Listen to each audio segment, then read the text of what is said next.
দেখো, কোয়ার্টারে তো সবসময় মানে সব জায়গাতে যাওয়া যায় না, তো আমরা ফ্রি টাইম বের করাই যে সপ্তাহে একদিন কোথাও যাব এরকমভাবে, তাই আমাদেরকে পারমিশন নিতে হয় যাওয়ার জন্য। তো সবসময় তো ওই জন্য বেরোতে পারি না। তো আমরা আমাদের যে বিল্ডিংয়ে আমরা সবাই খুব ক্লোজ, আমরা যা করি সবাই একসাথেই করি, কোথাও গেলে একসাথেই যাই, তো সব কিছু একসাথেই করার চেষ্টা করি। আমাদের বিল্ডিংয়ে 5-6 জন থাকি একসাথেই। তো সবাই মিলে রেডি হয়েছিলাম ওই মন্দিরটাতে যাবো বলে। এখানেরই ওটা ফেমাস মন্দির। কারণ কি, এখানে যে মন্দিরগুলো আছে সব প্রায় ছোটো ছোটো, আর ওটাই খুব বড় মন্দির। তো এখানে যেই বার করে বা পুজো দেওয়ার থাকে সব কিছু ওই মন্দিরটাতেই যাওয়া হয়, সবাই ওই মন্দিরেই যায়।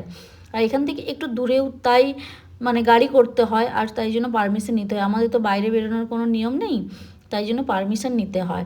দেখো, আমরা সবাই মিলে রেডিও হয়ে গিয়েছি আমাদের বিল্ডিংয়ে। তারপর গাড়ি এসেছিলো, গাড়িতে করেই এসেছি মন্দিরে। তো চলো দেখাই তোমাদেরকে মন্দিরটা ঘুরিয়ে। তো মন্দিরটা খুব বড়, আর গেট থেকে অনেকটাই প্রায় ভেতরের দিকে যেতে হয় মন্দিরটাতে। এই দেখো, মন্দিরটা খুব সুন্দরভাবে সাজানোও সুধা, আর প্রচুর প্রচুর মানুষ আসে এখানে। এখানের প্রায় যত মানে আমি যতবারই গিয়েছি এই মন্দিরে, প্রত্যেকবারই দেখেছি খুব ভিড় হয়, মানে কোনোবারে দেখিনি যে মন্দিরটা ফাঁকা আছে। যখন ফার্স্ট জানুয়ারিতে পুজো দিতে গিয়েছিলাম সেদিনও দেখেছিলাম প্রচুর ভিড় ছিল, লাইন দিয়ে দাঁড়ানোর মতো জায়গা ছিল না মন্দিরে যাওয়ার জন্য। তো এই মন্দিরটাতে দেখো, একটা মন্দিরের ভেতরে কতগুলো ভগবান আছে, তোমাদেরকে পুরোটাই দেখাবো। একটু দেখো ভেতর দিকে, এই মন্দিরের ভেতরে যাচ্ছি। বাইরে প্রসাদের দোকান আছে, একটাই দোকান আছে, সেখান থেকেই সবাই প্রসাদ কিনে মন্দিরে যায়। তো দেখো, মন্দিরটা সবাই লাইন দিয়েই দাঁড়িয়ে থাকে, তো লাইন দিয়ে আস্তে আস্তে করে পুজো দেওয়া হয়। এখানে পুজো দেওয়ার নিয়মটা একটু আলাদা, আমাদের ওখানের মতো নয়। দেখো, এবার যাদের যেরকম ধর্ম, যাদের যেই ভগবান, সেই ভগবানের আলাদা রকম পুজো হয়, কিন্তু ভগবান একই। দেখো, রাধাকৃষ্ণর মূর্তি আছে এখানে।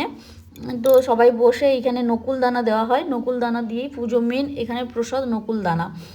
দেখো, মন্দিরের ভিতরে কতগুলো ভগবান আছে, একটা মন্দিরের ভিতরে প্রায় অনেকগুলো ভগবান আছে। এই মেন এখানে পুজো দেওয়া হয়। দেওয়ার পরে যত ভগবান আছে সবাইকেই পুজো দেওয়া হয়। এবার সবাইকে তুমি আর সেইভাবে পুজো দিতে হবে না, এখানে সবাইকে ভগবানের সামনে তুমি প্রণাম করতে পারবে। দেখো, একটা মন্দিরের ভিতরে কতগুলো ভগবান আছে, মহাদেবও আছে এখানে, মহাদেব আছে। তো সবাই সবাইয়ের মতো করে পুজো দেয়, যে কোনো এইভাবেই নিয়ম আছে এরকম নয়, তুমি তোমার মতো করেই পুজো দিতে পারবে। আর বাইরে দেখো, একটু পার্ক টাইপের করা আছে, সব বাচ্চারা এসে এখানেই খেলে বসে, মানে টাইম কাটাতেও পারবে। আর খুব বড় মন্দিরের পেছনে তো খুব বড়, আর প্রত্যেক দিন খাওয়ানো হয়, লঙ্গর আছে। প্রতিদিন যত ভক্ত আসে সবাইকেই এই মন্দিরে খাওয়ানো হয়। প্রতিদিন খাওয়ার একই থাকে না, প্রতিদিন খাওয়ার আলাদা আলাদা থাকে। তো আমরা এদিন এসেছিলাম, এদিন ভাত ছিল আর ডাল ছিল। তো দেখুন, প্রত্যেক দিন আলাদা আলাদা, আর সবাই এগুলো ডোনেটও করে মন্দিরে। মানে এই প্রতিদিন যে লঙ্গর হয়, প্রতিদিন মানুষকে যে খাওয়ানো হয়, সেই খাওয়ানোর জন্য প্রত্যেক দিন কেউ না কেউ ডোনেট করে, একদিন একজন মানুষ ডোনেট করে। তাই যত ভক্ত আসে সবাইকেই এই মন্দিরে খাওয়ানো হয়। আর এই মন্দিরের একটা বিশেষ ব্যক্তিত্ব সাপ নিজে নিজেই এখানে ঢিবি তৈরি করেছে। সেই সাপেরা এই ঢিবির ভেতরেই থাকে সব সময়।